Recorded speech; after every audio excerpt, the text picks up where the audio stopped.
I'm Dr. Donna Harrison. I'm a Lutheran.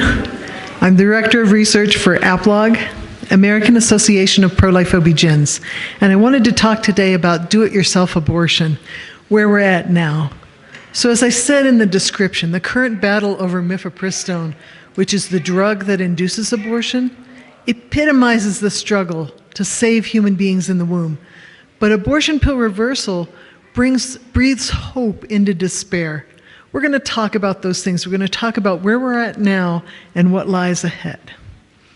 But I've done this talk multiple times, and I realized from the Q&A afterward that there's some terms that we have to clarify. And one of those terms is the term abortion. So what does that mean? Well, pregnancy is not a disease. Pregnancy is a normal process of a well-functioning human body. Pregnancy is a time when two human beings, the mother and the human being in her womb, her son or daughter, are united in the most profound intimacy in human life. Pro-abortion rhetoric claims that regulations that decrease abortion result in women dying. Is this true? Let's take a closer look at this word. What is the understanding in the general public about the term abortion?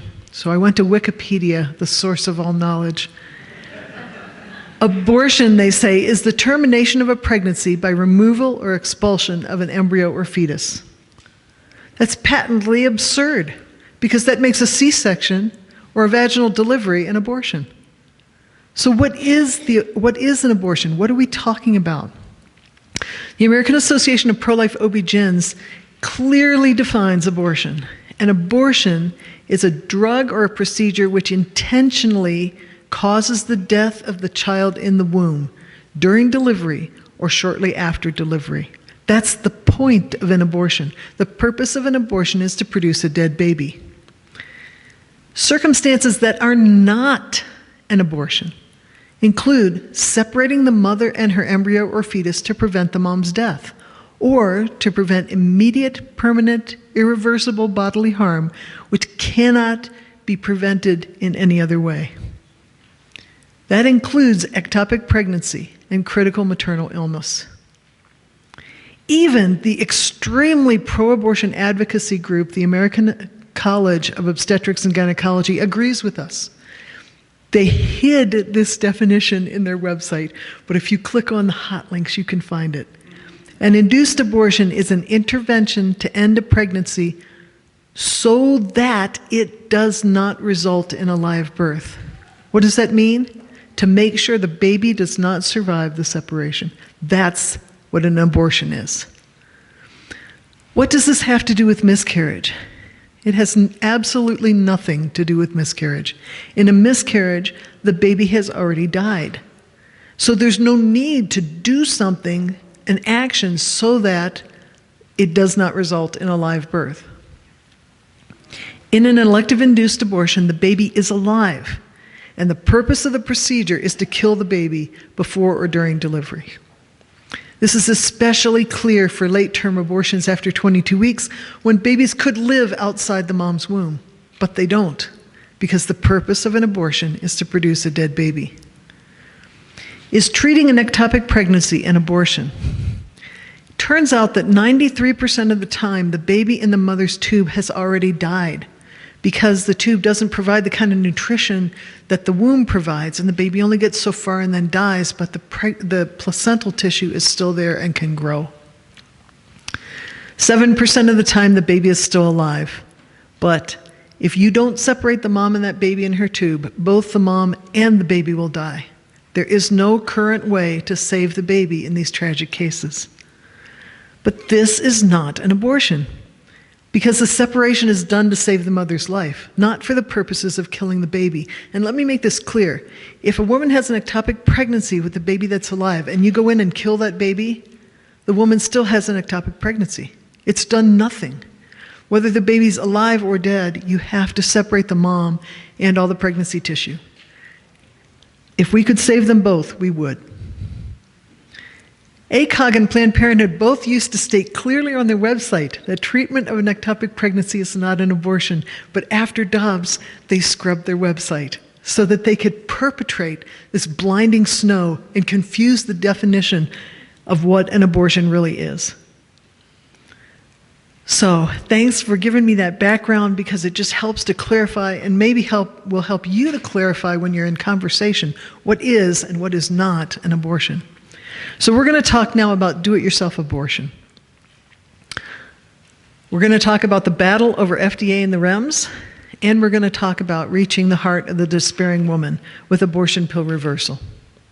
So first, do-it-yourself abortion. Despite 50 years of stuffing abortion down the throats of OB-GYNs, most OB-GYNs will not perform abortions. There have been 3 national studies that show somewhere between 76 and 93% of OB-GYNs do not do abortions. It's not because we don't know how to separate a mom and her baby. We can separate a mom and her baby at any gestational age, at any time, in 10 minutes or less. We don't do abortions because we know that we have 2 patients. So mainstreaming elective abortion into medical care has failed, and the number of abortion providers continues to shrink. In addition, the Dobbs decision declared that abortion never was and is not a constitutional right. So in the past few years, over 500 pieces of pro-life legislation have been introduced. The legislation is aimed at regulating how, when, and by whom the abortions are performed. Not one single law in any state prohibits separating a mother and her fetus at any time to save the mother's life. Not one. So women are not dying in the streets after abortion, after Dobbs. But all of these laws and regulations affect abortion providers directly. What if the woman herself becomes her own abortion provider? Currently, over half, it's around 63% of abortions in the US have been done by means of drug-induced abortion. Despite the claim, the rhetoric for years that abortion is healthcare, the pro-abortion organizations are now racing to completely demedicalize it, to take any trace of the physician or any kind of medical personnel out of the decision-making for abortion or the performance of abortion.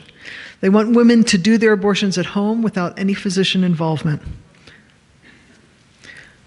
How is this done? It's an abortion done with drugs. The woman obtains the drugs online or through the mail and administers these drugs to herself. There's no clinic to protest in front of. It's her mailbox. Often she has no medical supervision whatsoever. The drugs used are a bunch of different drugs. One is misoprostol alone, which is Cytotec, which is an ulcer drug. It's not a very good abortion drug. Well, there is no such thing as a good abortion drug. It's not a very effective abortion drug. Methotrexate, which is a chemotherapy agent, and misoprostol can be used. Again, not very effective and a lot of side effects. You can use most commonly mifepristone or mifeprex. This is the same as RU486, which is the same as RU38486. Those are names in the drug development literature, and then it got the name mifepristone, and then the trade name is mifeprex, plus Cytotec or misoprostol. And there is another drug that people don't really realize is an abortion drug. It can be an abortion drug, and that's elapristol or Ella. Ella is FDA approved as an emergency contraceptive, but it is milligram for milligram equipotent, equally potent as mifeprex if you take it in the same dosage. So this is a really good website, abortionprocedures.com. I'm not going to show it because it's another 5 minutes and I'd rather do Q&A. But if you would like to sort of see how this is done, that's a good video. This is the best picture I've seen of how you can describe how mifeprex works. If you put a key that almost fits into the ignition of your car, guess what? The car doesn't turn on, and the ignition is blocked as long as the wrong key is in it. And that's what you have with mifepristone or mifeprex. This over here, can you guys see my little arrow? Oh, too bad. Okay. On the right is progesterone. Let me apologize. In chemistry, these are known as chicken wire drawings. They're diagrams of the drug structure. Okay. On the right is progesterone. This is the natural hormone that women make that changes a woman's body to allow her to carry a baby.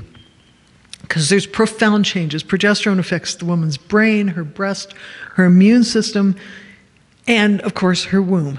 And progesterone allows for carrying the baby. You have to have it in order to carry a baby. Pro is for, gest is pregnancy, and erone is steroid hormone. So it's the for pregnancy steroid hormone. Mifepristone is very similar to progesterone. It's only different in those two places that I circled. And what it does is where progesterone goes into a cell, into a receptor on the cell, nuclear membrane, if anybody cares, and it causes changes in the DNA. That's what progesterone does. Mifepristone goes in and blocks it, doesn't cause the changes, and prevents progesterone from blocking or from affecting the changes that should be affected. Ella, take a look, looks just almost exactly like mifepristone. Ella is Olapristo. It's that drug that's approved for emergency contraception right now.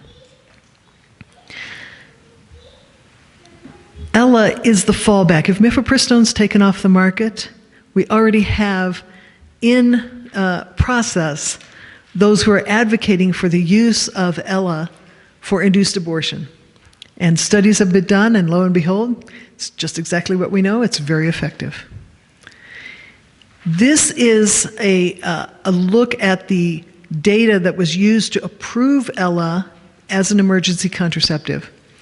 And this is one of the, there were 3 studies. There were only 2 that looked at what happens to the pregnancies of women who get pregnant while they're taking Ella. In the first study, 5 out of the 6 pregnancies that they follow, that they know the outcome of, ended in miscarriage.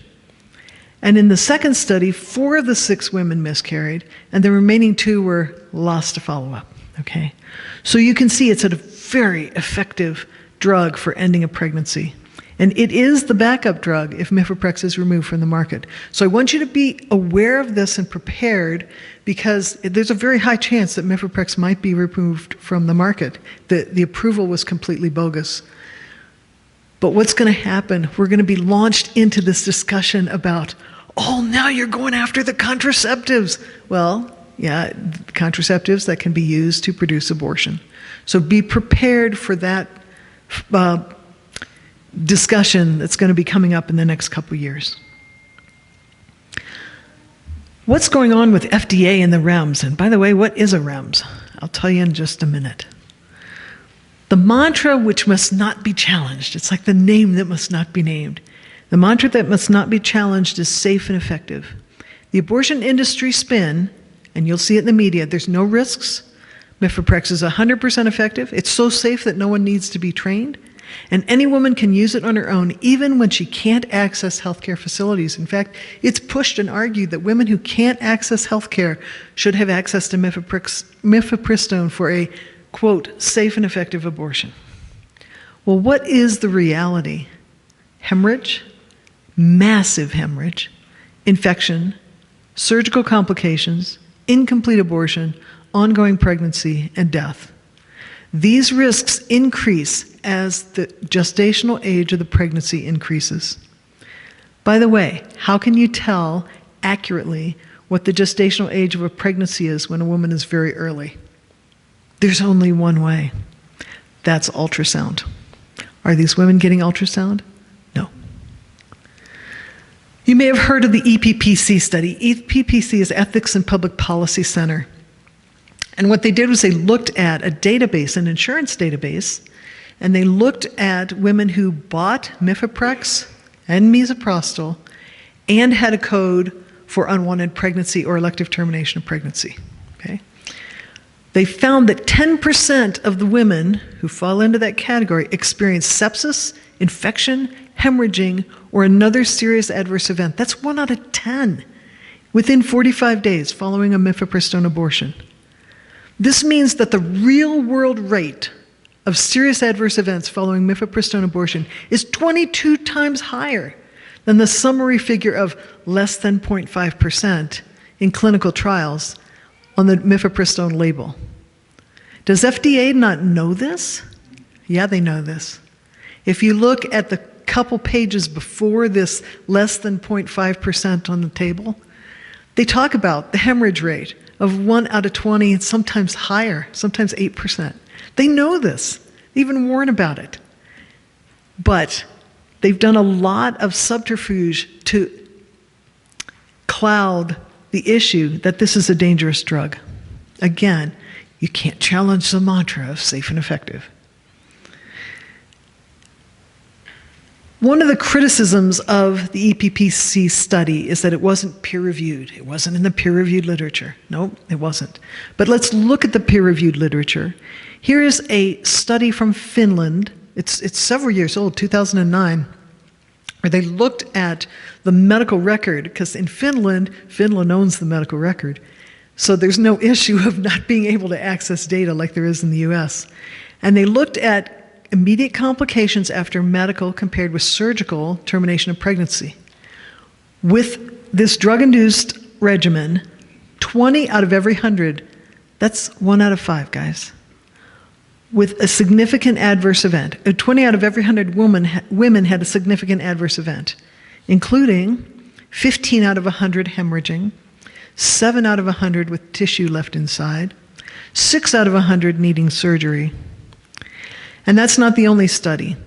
This is another study, again, out of Finland, which looked at immediate adverse events after second trimester abortion. So the first study looked at first trimester. This one extends to second trimester. And if you look at this graph on the left, what they found was really concerning. This is the rate of surgical evacuation, meaning how many women had to have surgery after they had mifepristone abortion. And this is how far along in pregnancy the woman is, okay? So you can see less than 10 weeks, you got a 10% rate of surgical complications. That's really close to what the EPPC study found, okay? In addition, as you go beyond 10 weeks, you get an exponentially higher rate of need for surgical evacuation until when you get past 12 weeks, you're talking 40%. 4 out of 10 women that need surgical evacuation. And not only do they need surgical evacuation, they need surgical evacuation because they're hemorrhaging, because mifeprex actually changes how the uterus responds when you remove the tissue. It doesn't let the uterus clamp down. Okay, so this is a dangerous drug. I participated in the publication of this study. We looked at all of the adverse events reported to the FDA, which, by the way, is only a fraction of the real adverse events that have happened. By 2021, at least 26 women had died, nearly half of them from an overwhelming infection, and 1 out of 5 deaths from drug overdose or suicide. I want you to remember those numbers, especially the drug overdose and suicide. Hemorrhage occurred more often with women who took both mifeprex and misoprostol, who took both drugs, than those women who took just mifepristone. And most surgeries were not done by the abortionist. They were dumped on the ER. Now, in order to allow prescription or over-the-counter access, which is the end game for the abortion industry, for abortion drugs, the abortion industry has to demonstrate safety under unsupervised use. And that's the reason for the mantra that can't be challenged. In approving mifeprex, the FDA approved mifeprex based on something in the fast track approval law. And it was something called Subpart H. That is the only way at that time that the FDA could have put any kind of restrictions on the use of mifeprex. And while nobody has talked about why they use Subpart H, I think there must have been somebody with a shred of integrity at FDA looking at these kinds of numbers saying, this is going to be bad. We have to have some way to control this. So they use Subpart H to put on what's called post-marketing restrictions.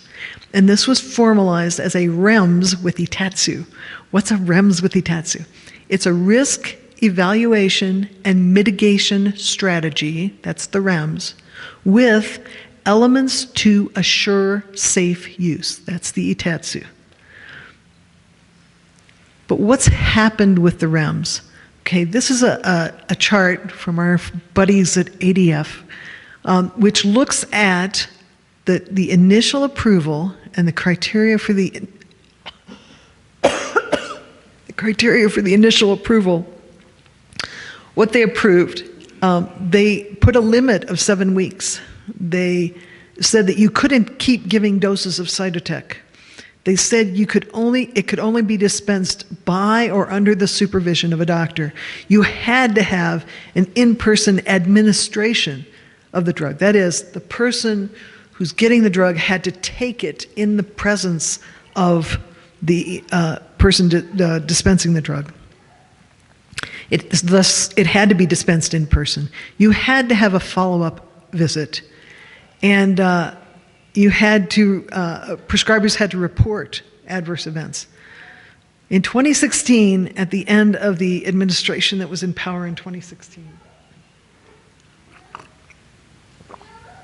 at the end of the administration which was in power in 2016, and I'm not a political animal, so I won't mention that administration, but the restrictions were changed.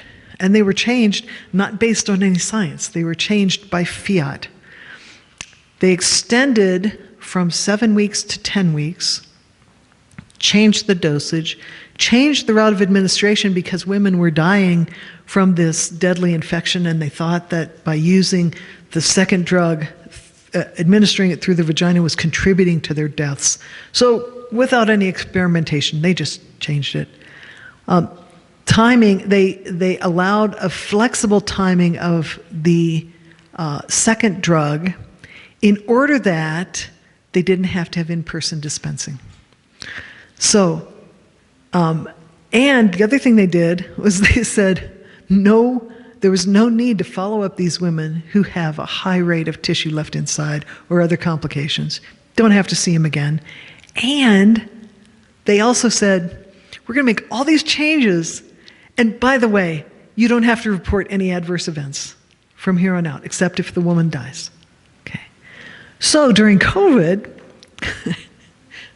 I should have put this letter in because it's incredible if you read it. The head of the FDA, in making the next set of changes, which is basically you can dispense online, can be dispensed by a pharmacy. In making those changes, the head of the FDA actually said, we've reviewed the adverse events reported to the FDA, and there was no increase in adverse events after 2016. Duh, you dropped the requirement that adverse events be reported. I mean, you can't make this stuff up, guys. It's incredible. So, what happens now? I'm sure you guys have seen the recent headlines. These are some older headlines. Man pleads guilty to tricking pregnant girlfriend into taking abortion pill. Man gets 22 years in prison for slipping abortion pill into pregnant girlfriend's drink. But if you're a doctor, you only get 3 years in prison for doing the same thing. This is a joint report that American Association of Pro-Life OB-GYNs did with the American College of Pediatricians. It was looking at the triad, the unholy trinity of pornography, sex trafficking, and abortion, which are united like this. We quoted the literature of some really good studies by a woman named Laura Lederer, who interviewed women who had come out of sex trafficking. More than half the respondents reported having had abortions, and a third of them had multiple abortions. In fact, the place they were most likely to see, the medical person they were most likely to see, was Planned Parenthood. Forced abortions were performed by the traffickers themselves, okay, so not always even in a clinic, a client, or even by a female appointed to supervise other females under the control of the trafficker.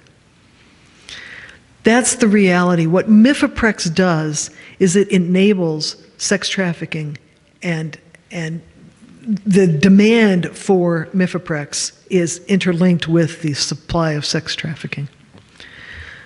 What do we have right now? We have online availability of mifepristone or Ella with no physician or health care provider involved, no ultrasound to confirm the intrauterine location of the pregnancy or to rule out ectopic pregnancy. Why does that matter? If the pregnancy is located in the woman's tube, the symptoms of a rupturing ectopic pregnancy are pain and bleeding. The symptoms of a mifeprex abortion are pain and bleeding.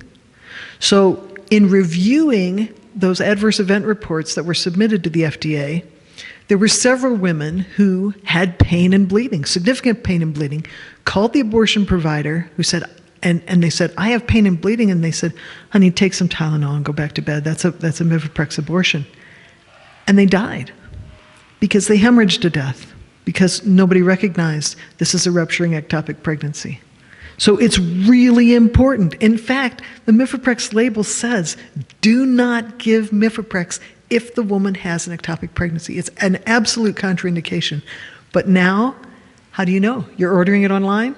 3% of women who are pregnant have an ectopic. There's no RhoGAM given to women who are Rh negative. How many women in this room are Rh negative? Okay. With your pregnancies, did you get RhoGAM? You sure did, because that's the only way to prevent something called Rh isoimmunization. And Rh isoimmunization means if you deliver a baby or have a miscarriage or have an abortion and the baby's blood type is positive, with your next baby who has a positive blood type, you will reject that baby. You will actually go in and have an allergic response to that baby, so the babies often die. So to prevent that, we give a medicine called RhoGAM for every pregnancy, every miscarriage, every abortion. They don't get it if you get these abortion drugs online. There's no confirmation of gestational age. Why does that matter? How in the world are you going to get informed consent to do something when you have no idea how far along the baby is? 50% of women who present to an OB have to have their dates changed based on the ultrasound. So if you're at 8 weeks pregnant, you have 95% chance, 90% chance that the drug will work without complications. If you're a month off, you got a 30 to 40% chance you're going to need surgery, emergency surgery for hemorrhage. Whoa, don't do that. Thank you. Confirmation of gestational age is really important. How do you confirm gestational age? You have to have an ultrasound. How do you do an ultrasound? You have to be in person. You can't hold the laptop up to your belly and know how far along you are. Okay, why are we not clicking here? No concern about the exponentially increasing rate of hemorrhage and complications after 7 weeks. That is the informed consent issue. There's no concern about the potential lack of access to emergency room services. In fact, mifeprex is pushed on women in those areas where they have no access to health care because that gives them access to abortion. Well, what happens when they hemorrhage? They die because they have no access to health care. It's so perverse. In fact, it would be malpractice. In any other area of medicine, this would be a write-the-check malpractice, but not in abortion. There's no concern about the fact that these online pill packages come without any package inserts or instructions. Thanks, Aid Access. No concern about the fact that there was a study done where they ordered, the authors ordered pills from different online sources. Some of the pills labeled as 200 micrograms of misoprostol actually contained 34 micrograms of misoprostol. So even the pills are not, there's no uniformity in them. There's no concern about the easy access for pimps and abusers, who, by the way, on several online sources, you can get a discount for packages of 10 or more of mifeprex. There's no screening for coerced abortion or trafficking. As mentioned by one of the other speakers, over half the women, in Guttmacher's own data, over half the women say that they experienced coercion. So, what do we have so far? We've got some challenges ahead of us, guys. The woman herself is now the site of the abortion, the one who does the abortion. And there are some implications for that, actually, that I didn't touch on in this talk, which I touched on earlier. When the woman is giving herself the abortion, It's different than when she goes in for a surgical procedure. She goes in for a surgical procedure, she's put to sleep, she wakes up, she's not pregnant. When she's doing her own abortion, she's awake for it, and she delivers what is clearly a baby. It's horrific. If you read some of the descriptions, like online, there's a website called Abortion Changes You, and it's nonpartisan. It just allows women to tell their abortion stories, and they talk about the fact that they were completely unprepared for hands and feet and face and body. They're completely unprepared for it. I've been talking informally to directors of pregnancy care centers who have said their post-abortion ministry used to have, a smattering of women who were 5 to 20 years after the abortion. Now they're getting inundated. They're getting flooded with calls from women who had the abortion last week, and they can't handle the fact that this wasn't a blob of tissue that came out. They knew. And what are they going to do with this baby? They're told, don't look, just flush, don't look. Okay, that's what they're told. What are they going to do? They see the baby. Some women call and say, what should I do? How are you going to dispose of this? People don't have medical waste disposal. They put them in the freezer. They don't know what to do. And it's so horrific. You can imagine that the trauma from seeing this undeniable reality now, and you did it. There's no one to blame. You can't blame the abortionist. You can't blame anybody. It's you. The trauma is astronomically higher. If you had 1 out of 5 women committing suicide, in those deaths that were reported, scratch that. It wasn't 1 out of 5 women. It was, of the women who died, 1 out of 5 was by suicide. And that was before you had this willy-nilly access. Imagine what it's going to be, and imagine that kind of trauma in your church. Okay? Who's she going to talk to? Who's she going to talk to about this? Laws regulating clinics and abortion providers are now nullified because no matter how much we work, it's as difficult to control abortion online as it is to control any other illicit drug. Women will be harmed and without medical care for complications and the psychological trauma from seeing her baby. But there are some opportunities in this, some big opportunities, and we shouldn't miss them. There is some time to reach her before her mail order comes in. She's not under the same high-pressure sales techniques. If any of you saw Unplanned, you saw how Abby Johnson was pressured at the desk by this now. She's not under those same kind of sales techniques.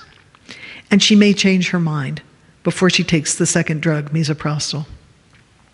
So we have a huge opportunity to educate about the risks of abortion and the possibility of abortion pill reversal. So we're going to talk about reaching the heart of that despairing woman. This is Ashley and Kaylee. This is the first RU46 reversal, done by Matthew Harrison, who is no relative. He's also an OBGYN, but he did that back in 2006. Why? Because it's plain old, simple, applied biochemistry, okay? If you look at mifepristone and progesterone, you can see they're similar drugs, and in the drug development literature, they explained what is a biochemistry 101 principle, which is something called competitive reversible inhibition. When the key fits in the lock and it blocks the lock, it's blocked. But that's not how things work in biology. How things work in biology is everything's always moving. So the mifepristone is blocking and unblocking and blocking and unblocking. It's doing that, and it's out-competing the progesterone. But if you flood the system with progesterone, when the mifepristone unblocks, the progesterone rushes in. When that unblocks, another progesterone rushes in. When that unblocks, another progesterone rushes in. So you can out-compete the mifepristone at the progesterone receptor. And that was clearly shown in the drug development literature in the 80s. There was a study done in the drug development literature that looked at rats. They gave rats mifepristone alone, and they gave another set of rats mifepristone and progesterone at the same time. The rats given mifepristone alone, 2 out of the 3 aborted. The rats given mifepristone and progesterone, none aborted. because the progesterone outcompeted the mifepristone. There was a recent rat study done, beautifully done, using rats in a way that would mimic the way humans would get abortion pill reversal. So they had 2 sets of rats. One set of rat got mifepristone, and then a little bit later got progesterone. And what did they find? They found that there was a progesterone-mediated reversal of mifepristone-induced pregnancy termination. So that corresponds also to a large study that was done using the information from the women who had called into the abortion pill reversal hotline. So it was what was called a retrospective chart review. They looked at how many women who had called in had a successful reversal.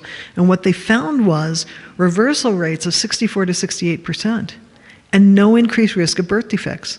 Now, the no increased risk of birth defects is not a surprise because progesterone has been used for 60 years, guys. It's been used for women who, wow. I gotta quit pushing my close button. It has been used for women who have miscarriages and to help them keep the pregnancy. Every IVF transfer, a woman who has had an embryo placed into the womb gets mifepristone, or gets progesterone, because it's the for-pregnancy hormone. So we know that progesterone is safe, and what we found here is that abortion pill reversal is also safe. In fact, it's safe and effective. Okay, why are we not clicking here? Here we go. Mitchell Kreinen is a rabid abortionist. He's a physician, researcher, and he was going to prove that abortion pill reversal doesn't work. So he did what's called a randomized controlled trial. It's a gold standard. 10 women, because the trial was stopped for safety reasons. 5 women got mifeprex only. 5 women got mifeprex and progesterone. Of the women who got mifeprex only, 2 women, so about 40%, had a fetus with a heartbeat at 14 days. 1 woman completed the abortion without any complication, and 2 women hemorrhaged, went to the ER, both needed emergency surgery, and 1 needed a transfusion. Okay? That's mifeprex alone. In the mifeprex plus progesterone group, 4 women had a fetus with a heartbeat. This was an 80% success rate. 1 woman was completing her abortion. She hemorrhaged, but by the time she got to the ER, the abortion had completed and she got no treatment. There was no need for surgery. She just completed. What was the published result of this study? It's dangerous not to give mifepristone without the second drug, misoprostol. And it was stopped for safety reasons. So obviously, abortion pill reversal doesn't work. Now, if you can figure out the logic between the actual results and the conclusions printed on the study, you let me know. Because there's no relationship. They didn't look at progesterone, or the second drug, misoprostol. It was they stopped the study because it was showing so effectively that abortion pill reversal works. The authors stopped the study because they didn't like the results. So, summing it up, chemical abortion is dangerous for women. Hemorrhage, infection, tissue left inside. And women don't know this, and it's being dispensed willy-nilly right now online. The FDA REMS is the only roadblock preventing over-the-counter sale of mifeprex. Online access makes it essentially over-the-counter now. But if a woman changes her mind, progesterone can possibly save her baby from mifepristone poisoning. And that's what I have. So I'd be glad to take some questions if there's enough time. Yeah. So what I was thinking of when you were talking is, the abortion clinics popped up because we needed to give women a safe place and medical attention. Right. And, so that's why we have all these clinics. Well, now we know Planned Parenthood is closing and all this. So I guess my question is, how are they still justifying, because we don't want the back alley abortions, the coat hangers, the all of that. And now that's what they're pushing is the private, non-medical, Right. you know, so kind of who regulates the FDA? How, like, this kind of seems like a fight we can't win necessarily, but, you know, what do we do? Well, we are. The question is the difference in rhetoric from the abortion industry, which once said, "Oh, we need clinics to make sure abortion is safe," and now saying, "Hey, this drug is safe and effective, even though it isn't. So we don't need clinics anymore. We don't need doctors. All we need is get the access, get the pills to the women." Who's regulating the FDA? Well, that's an outstanding question. There is some hope that because of the EPPC study and all of the other information that the FDA is getting, that they will take a second look at this drug approval process. I was part of filing a citizen petition back in 2002, which actually said hemorrhage, infection, retained tissue. None of this is a surprise. It was all known in the development, okay, which FDA ignored at that time.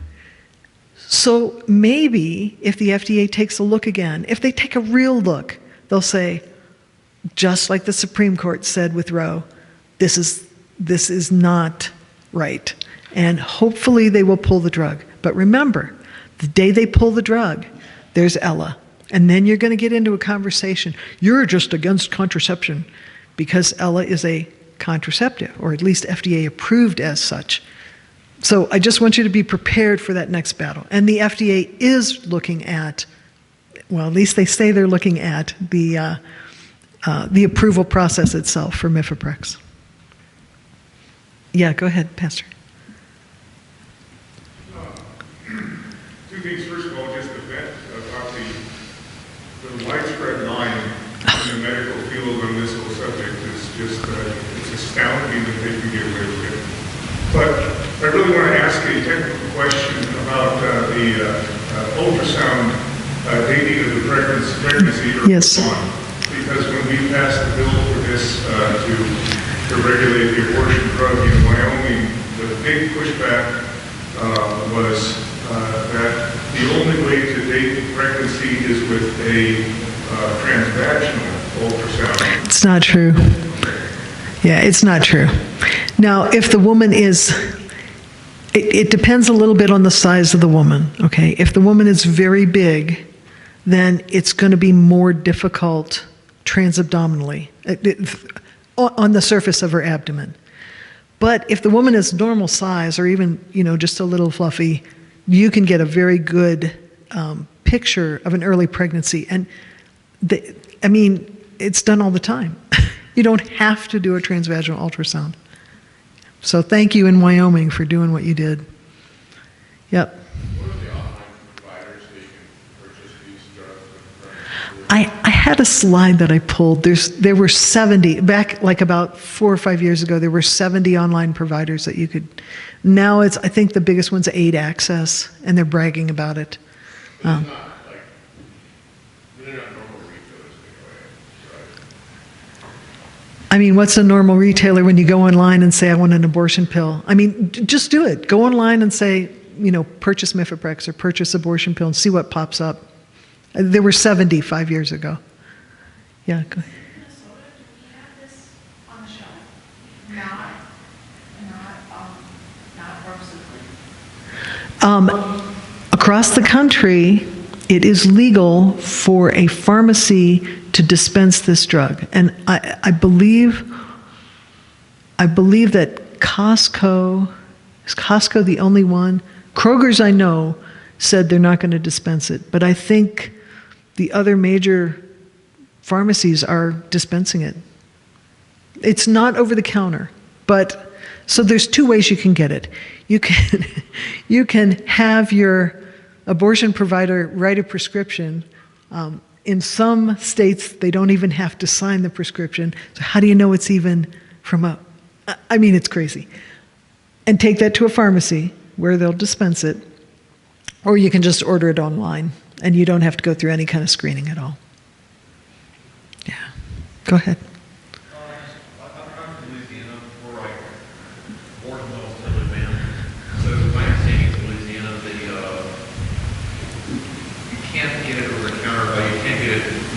pharmacy or anything, even the ones that will sell it, will dispense it in other states, they will not do it in Louisiana because it's banned there. But, so in Louisiana, the main two ways the work is happening is number one, the ordering goes online in other states outside the country, and number two, traveling out of state. Yeah, and what this has done is this has basically nullified state laws, because how are you going to regulate the mail? I mean, yeah. Go ahead, sir. If progesterone is so highly effective as a counter, Yeah. how can we get that to a woman who says, I've taken the first drug, I want to counter it? Thank you very much, and I didn't plant this question, and shoot, I meant to put an additional slide. There's a hotline number that the woman that wants to stop her abortion, it's called abortion pill reversal.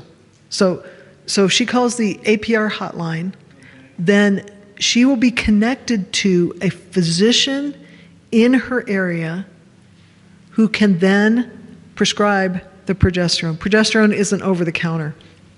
So she has to get it prescribed, and then that person, that physician, can work with her to get an ultrasound, make sure the baby's still alive, because we wouldn't be giving progesterone if the baby's died. Walk her through, and really super important, connect her with social work, because part of the reason, 50% of these women or more are being coerced. So giving her progesterone doesn't take her out of the coerced situation. So we've got to connect her with a pregnancy care center or some other support group, and that's all done through the abortion pill reversal hotline. It's a national hotline, anywhere, anytime. And please just look up abortion pill reversal and get the hotline. I forgot to put that slide in there. Yes. Really want to do it right away because she's already had one. Yeah. And she needs help. Okay, so the question was, what about the woman who wants to, have an abortion or She's already had a reversal? She already has a baby, yep, and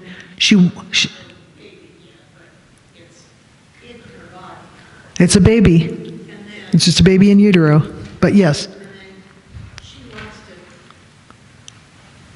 think she's saying it's too slow, this process. Like, how can she you're saying, how to get it fast? How to get the progesterone quickly? No, just because she decided not to have the baby, so she wants to go down and have somebody help her take it out. So she wants an abortion, you're saying? She wants to have the baby. To reverse it. So it's reversing. Reversing. Okay, I'm not sure if I'm understanding your question, but so if she wants to stop the mifepristone, then she should call the hotline. They will get her in touch with, as soon as she decides. You got 72 hours, in which 72.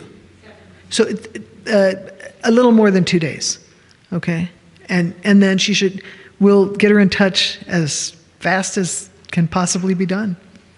Yeah, go ahead. I was just going to say, and I can't speak for every pregnancy center, but I've worked with one in Texas, and I've learned so much, but one was that we have a Christian OBGYN locally, and he's like on call. And he's on call to get that RU40 right away. Progesterone, yeah, abortion pill reversal, yeah. That's just like, wow, that's so neat. He's just right there. That's what his purpose is. And we have another one in the next city over that has the same. So I think the hotline's great, but I mean, it's just great that locally that can happen. Yeah. And I just wanted to throw another thing in, because I was blown away everything I learned by working in a pregnancy center, but we're not really allowed to talk to be careful about talking to anybody who could be pretending to come in, pretending to be a client, Right. really in the media, or we had this one case, there was a particular man who was very suspicious, and we realized he was actually a sex trafficker, because he was like a grandpa-looking guy, and he had a young girl. So it's like the things you have to learn to watch out for, so. Oh, it's amazing. And they just can't, and the thing that was cool is when you go to a pregnancy center, you don't have to share your personal information, your name, but you don't give your insurance card, you don't give So you can be a sex trafficked guy and take a girl from center to center to center and get away with it without any problems. Yeah. Yeah. Oh, I'll bet you could tell some hair-raising stories. Can somebody tell me how much time? Are we done? One more question. Okay, go ahead. So I'm an ER nurse. Okay. Thank you. Thank you. And so the Lutherans would like you to highlight the police statement on this topic. And one thing we talked about was the ethical regulation on either really banning these medications for some but the two together. Yeah. But in the ER, for a natural miscarriage, I have administered cytotec. Yeah. What is enough for body, Right. Doing what it needs to do. Right. Cytotec is often used in miscarriage. I Yeah. know that there are other options for that. So what are your thoughts on the full dysregulation of making that medicine go away, and it's used for some other endocrine problems? Yeah. Cushing's disease. What we would like to see is mifepristone taken off the market, because although it can be used for miscarriage management, it actually comes with an increased risk of hemorrhage. So, it's not like it's such a slam dunk that it has to be used for miscarriage. It can be used for miscarriage, but there's not a huge advantage to just cytotec alone or to surgical completion. Yeah. Thank you.